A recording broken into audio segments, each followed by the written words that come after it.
Hello, everyone. Welcome to another episode of Real World English. I'm Emma, and it's such a beautiful day today. How are you doing, Jake? Hi, Emma. I'm doing great today. The weather is perfect, and I had a really good breakfast this morning. How about you? I'm wonderful, Jake. I woke up early and went for a nice walk in the park. It's so good to be here with you and all our amazing listeners today. Absolutely. We're so happy you all joined us for today's episode. We have a really interesting topic to talk about. Yes, we do. Today, we're going to talk about something that many English learners and even native speakers find difficult, talking on the phone in English. Oh, phone calls. You know, Emma, I still get nervous sometimes when I have to call someone I don't know. Really? Even as a native speaker? Yes, really. There's something about not seeing the other person that makes it harder. I think many people feel this way. That's exactly our topic for today. Telephone terrors. Why talking on the phone is harder than video calls, and phrases to help you survive. I'm curious, Emma. Do you prefer phone calls or video calls? That's a good question. I definitely find video calls easier in many ways. When I can see someone's face and expressions, I understand them better.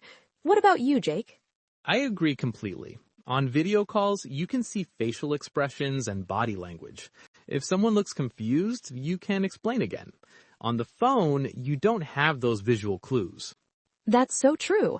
And for our listeners who are learning English, phone calls can be especially challenging. You need to rely completely on your listening skills. And if the connection isn't good, or if there's background noise, it can be really frustrating. Exactly. So today, we're going to talk about why phone calls can be difficult, compare them with video calls, and most importantly, share some helpful phrases you can use during phone conversations. We'll also do some fun role plays to practice these phrases in real situations. Jake, let's start by talking about why phone calls can be so challenging. What do you think makes them difficult? Well, I think the biggest challenge is not having visual cues. When we talk face-to-face or on video calls, we can see if someone is paying attention, if they understand us, or if they're confused. That's right. On the phone, we only have the person's voice to understand what they mean. We can't see their facial expressions or body language. Another challenge is that phone calls sometimes have bad connections. The voice can break up or sound unclear. Yes, and for English learners, this can make it really difficult to understand what the other person is saying. There's also the pressure of responding quickly. In face-to-face conversations, small pauses feel natural. But on the phone, silence can feel awkward. That's such a good point, Jake. Many people feel they need to respond immediately on the phone, which can cause anxiety. What about video calls, Emma? Why do you think many people find them easier than phone calls? Well, video calls give us the best of both worlds. We can hear the person's voice and see their face. This makes communication much clearer. Exactly. On video calls, if you don't understand something, you can often tell from the person's expression, and showing that you understand is easier too. You can nod or smile. Video calls also feel more natural because they're more like face-to-face conversations. We can use gestures to help explain things. And I find it easier to take turns speaking on video calls. You can see when someone is about to speak or when they finish their thought. Those are all great points, Jake. But sometimes we still need to use the phone, right? Absolutely. Phone calls are still an important part of daily life, especially for certain situations like making appointments, job interviews, or customer service calls. So let's share some helpful phrases that our listeners can use during phone conversations. These phrases can make phone calls much easier. Great idea. Let's start with phrases for beginning a phone call. When you're calling someone, you can start by saying, "Hello, this is," and then your name. For example, "Hello, this is Emma Smith."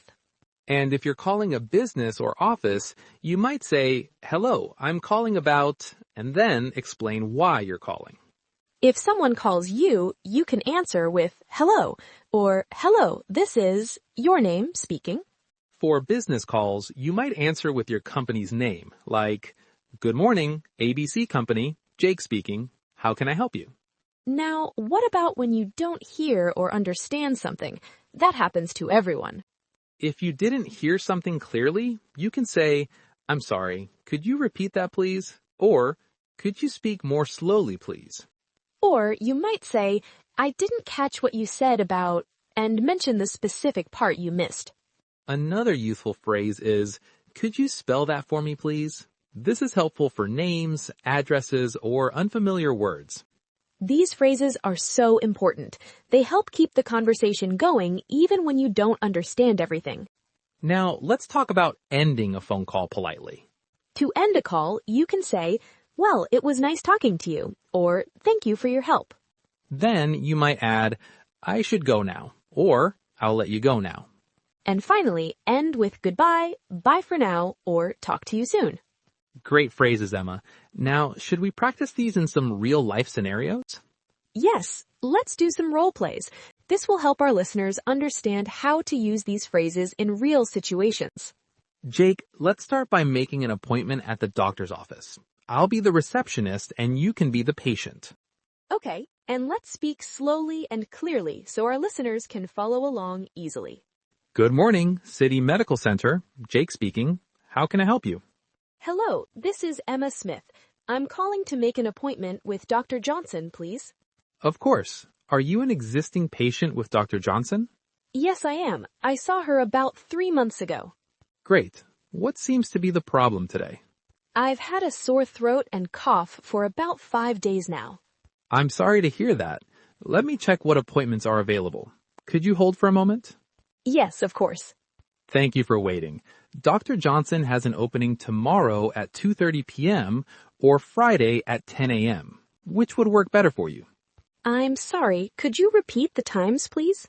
Sure. The appointments are for tomorrow at 2:30 p.m. or Friday at 10 a.m. Friday at 10 a.m. would be better for me. Perfect. I've scheduled you for Friday at 10 a.m. with Dr. Johnson. Please arrive 15 minutes early to complete any paperwork. Thank you very much for your help. You're welcome. Is there anything else you need today? No, that's all. Thank you. Goodbye. Goodbye, Miss Smith. We'll see you on Friday. That was a typical appointment call. Did you notice the phrases we used? I said, I'm calling to explain why I was calling, and could you repeat the times, please, when I didn't hear something clearly? Yes, and I used, "How can I help you?" and "Is there anything else you need?" These are common phrases you'll hear from receptionists or customer service representatives. Now, let's try another scenario, a job interview phone call. This is something many people find very stressful. Good idea. I'll be the interviewer this time, and you can be the job applicant. And remember, listeners, it's normal to be nervous during a job interview. Just speak slowly and take your time.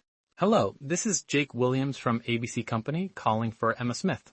Hello, this is Emma speaking. Hi, Emma. I'm calling about your application for the marketing assistant position. Do you have time for a short phone interview now? Yes, I do. Thank you for calling. Great. First, could you tell me a little bit about your experience in marketing? Of course. I've worked in marketing for 3 years. In my current role, I manage social media accounts and create content for the company website. That sounds relevant to what we're looking for. What tools or software are you familiar with? I'm sorry, could you speak a little more slowly, please? I didn't catch the question. Of course. What marketing software or tools have you used in your previous jobs? Thank you. I'm experienced with Adobe Photoshop, Canva, and several social media management platforms like Hootsuite and Buffer. Excellent. Now, why are you interested in working for our company specifically? I've been following your company for a while, and I'm impressed with your innovative approach to digital marketing. I believe my skills would be a good match for your team. Thank you for that answer. Do you have any questions for me about the position? Yes, I was wondering what a typical day looks like in this role. That's a good question. A typical day would involve creating social media content, updating the website, and collaborating with the marketing team on campaigns. Thank you. That helps me understand the role better. Great. Well, we'll be conducting in-person interviews next week. Are you available to come in on Tuesday at 10 a.m.? Yes, I'm available at that time. Perfect. I'll send you an email with all the details. Thank you for your time today, Emma. Thank you for the opportunity. I'm looking forward to meeting in person. Have a good day. You too. Goodbye. That's how a job interview phone call might go. Notice that even though I was nervous, I asked the interviewer to speak more slowly when I didn't understand. Yes, and that's completely okay to do. It's better to ask for clarification than to misunderstand an important question. Exactly. Now, let's try a customer service call. Many people find these particularly challenging. In this scenario, I'll be a customer calling about a problem with an online order. Customer service, this is Emma speaking. How may I help you today? Hi, my name is Jake Wilson. I'm calling about an order I placed online last week. I ordered a blue sweater, but when it arrived yesterday, it was green. I'm sorry to hear about this problem, Mr. Wilson. Could I have your order number, please? Yes, it's ABC12345. Thank you. Let me look up your order. Yes, I can see here that you ordered a blue sweater in size medium, and you received a green one instead? That's right. I need the blue one for a special event this weekend. I understand this is urgent. Let me check if we have the blue sweater in stock. Could you hold for a moment, please? Yes, I'll hold. Thank you for waiting, Mr. Wilson. I have good news. We do have the blue sweater in stock. I can arrange for express shipping to deliver it by Friday. Would that work for you? Yes, that would be great. Thank you. You're welcome. What about the green sweater? Would you like to return it? Yes, I would like to return it. How do I do that? I'll email you a return label that you can print out. Just put the green sweater in the original packaging with the return label, and you can drop it at any post office. There's no charge for the return shipping. That sounds easy. Thank you for your help. Is there anything else I can assist you with today? No, that's all. Thank you again. You're welcome, Mr. Wilson. Thank you for calling, and have a nice day. You too. Goodbye. That was a typical customer service call. Notice how I asked, could you hold for a moment, please, when I needed time to check something? Yes, and I explained my problem clearly at the beginning of the call. I also thanked you for your help, which is always good to do. Exactly. Now, let's try a casual conversation with a friend. This type of call is usually easier because we're talking to someone we know. Sounds good. I'll call you to make plans for the weekend. And listeners, even casual calls with friends can be challenging in another language. Don't worry if you need to ask your friend to repeat something or speak more slowly. Hey, Emma. It's Jake. How's it going? Hi, Jake. I'm doing well, thanks. How about you? Not bad. Work has been busy, but it's finally Friday. Do you have any plans for the weekend? Nothing special planned yet. What about you? I was thinking of going to that new Italian restaurant downtown tomorrow night. Would you like to join me? I heard their pizza is amazing. Sorry, what did you say about the restaurant? The connection isn't very good. Oh, sorry about that. I was asking if you'd like to go to the new Italian restaurant downtown tomorrow night. That sounds fun. What time were you thinking? How about 7 o'clock? I can pick you up if you want. 7 o'clock works for me, but you don't need to pick me up. I can meet you there. Great. I'll make a reservation. Oh, and do you know if Sarah would want to come too? I'm not sure. I can call her and ask if you want. That would be great. Thanks. Let me know what she says. I will. I should go now. I need to finish some work before the weekend. No problem. Talk to you later. Bye, Jake. Have a good day. You too. Bye for now. That was a casual phone call between friends. Even though it was informal, we still used some key phrases like, sorry, what did you say? When I couldn't hear clearly. Yes, and we ended the call politely with talk to you later and bye for now. These casual goodbyes are perfect for friends and family. Now that we've practiced these different scenarios, let's summarize some key phrases that can help with phone calls in English. For starting a call, hello, this is your name. I'm calling about, could I speak to person's name, please? For don't understand, could you repeat that, please? I'm sorry, I didn't catch what you said. Could you speak more slowly, please? Could you spell that for me? For checking understanding, so just to confirm, let me make sure I understand. Do you mean that? For ending a call, it was nice talking to you. Thank you for your help. I should go now. Talk to you soon. Goodbye. These phrases are like tools in your English toolbox. They help you navigate phone conversations more easily. And remember, practice makes perfect. The more phone calls you make in English, the more comfortable you'll become. If you're nervous about phone calls, try starting with easier ones, like calling a friend. Then, as you build confidence, you can try more challenging calls, like making appointments. Yes, and don't be afraid to ask people to repeat things or speak more slowly. Native speakers understand that phone calls can be difficult. And if you miss something important, like an address or phone number, always ask the person to repeat it or spell it for you. Exactly. It's better to ask than to write down incorrect information. You know, Jake, I think the most important thing is to not be too hard on yourself. Everyone struggles with phone calls sometimes, even native speakers. That's so true, Emma. Phone calls are challenging, but they get easier with practice. And the phrases we share today can really help. Well, we've covered a lot today about telephone conversations, why they can be difficult, how they compare to video calls, and useful phrases for different situations.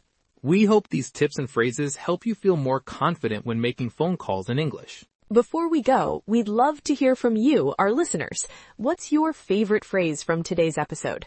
Which one do you think will be most useful for you? Yes, please leave a comment on our website or social media page.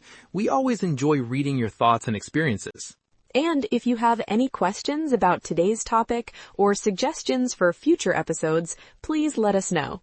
Thank you all so much for listening to Real World English. We'll be back next week with another helpful topic for English learners. Until then, keep practicing your English, and remember, every conversation is an opportunity to learn. Bye, everyone. Goodbye. See you next time.